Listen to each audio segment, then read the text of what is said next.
Check them out. They're done. Woo.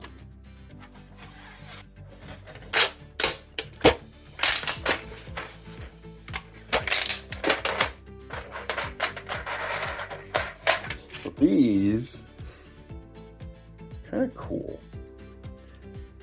And they're rough textured, so if you need that sensory input, I thought that was pretty awesome. Nice design. Very cool, huh? Also, I gotta show you this. One of the reasons why I love the machine. So doing those three, that's all the poo it created.